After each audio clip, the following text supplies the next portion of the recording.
Salut les gars! Le sujet d'aujourd'hui est très sérieux et ça traîne partout sur internet. R. Kelly, l'interprète de I Believe I Can Fly, s'est brûlé les ailes.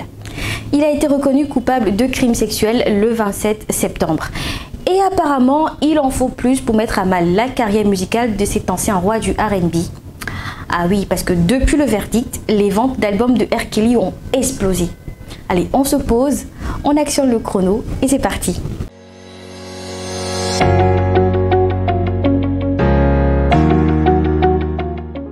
Selon les labels et maisons de disques, quand un rappeur meurt, en particulier si la mort est violente, ses streams bondissent d'au moins 500% aux États-Unis.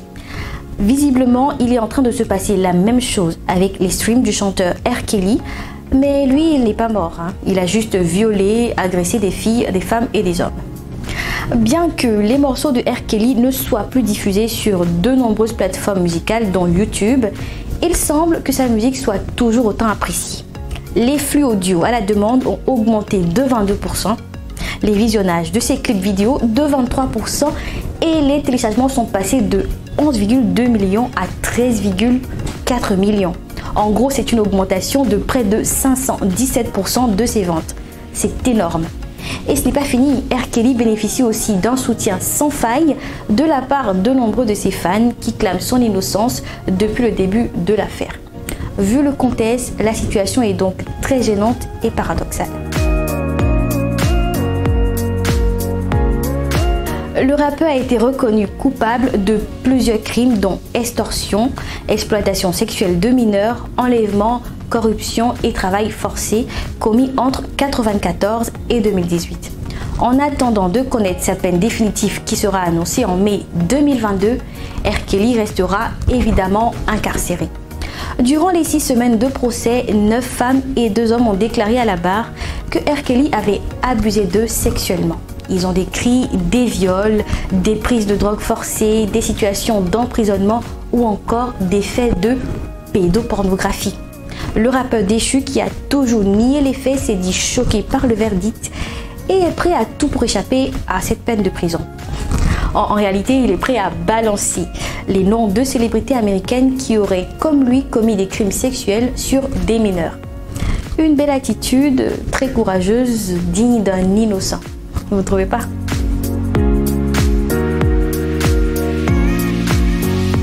Alors, petite chronologie.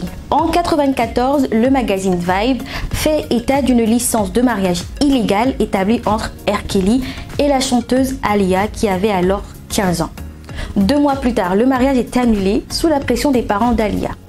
En 1998, R. Kelly verse $250 000 à Tiffany Hawkins qui affirme que le chanteur a eu des rapports sexuels avec elle alors qu'elle avait 15 ans et lui 24. Puis R. Kelly négocie à l'amiable avec Tracy Sapson qui l'accuse d'avoir eu des rapports sexuels avec elle alors qu'elle avait 17 ans. En 2002, il verse une somme confidentielle à Patrice Jones qui affirme être tombée enceinte du rappeur à 16 ans et que celui-ci l'a forcé à avorter. Il en verse également à une femme qui l'accuse d'avoir filmé à son insu une relation sexuelle.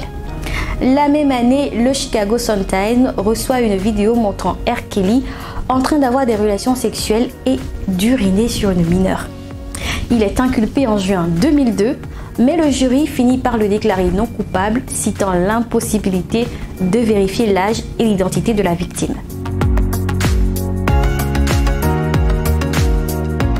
En 2019, le documentaire Surviving R. Kelly, donnant droit aux victimes du rappeur, est diffusé. 2 semaines plus tard, son label rompt son contrat et annule ses concerts. Une vidéo de 40 minutes dans laquelle on voit vraisemblablement R. Kelly agresser une mineure et remise à la police. Quelques semaines plus tard, le chanteur est inculpé de 10 chefs d'accusation d'abus sexuels aggravés et de 11 chefs d'accusation d'abus et d'agression sexuelle sur mineurs de 13 à 16 ans.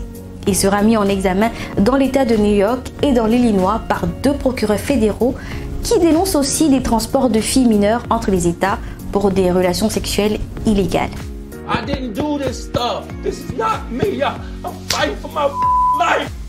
Les faits sont d'une gravité exceptionnelle, mais contre toute attente, un nombre écrasant et incalculable de fans prennent la situation comme une occasion de jurer, une fois de plus, fidélité au chanteur. C'est vrai que la situation laisse perplexe, mais on aurait pu s'y attendre, parce qu'en 2017, une campagne a été lancée sous le hashtag Mute R. Kelly, pour rappeler au boycott du rappeur. Mais l'effet a été inversé puisque cette année-là, R. Kelly comptait en moyenne environ 5,4 millions de flux audio à la demande par semaine. En fait, je ne sais pas s'il y a une explication rationnelle. Vous avez d'un côté ceux qui sont indignés par la situation et de l'autre ceux qui reviennent à cette éternelle histoire de faut-il dissocier l'œuvre de l'auteur? Alors, si la réponse à cette question est non, je pense qu'il y a plein d'autres artistes qu'il faut boycotter. Dites-moi ce que vous pensez de toute cette histoire dans les commentaires. N'oubliez pas de mettre un like, de vous abonner. Rendez-vous jeudi prochain. À bientôt!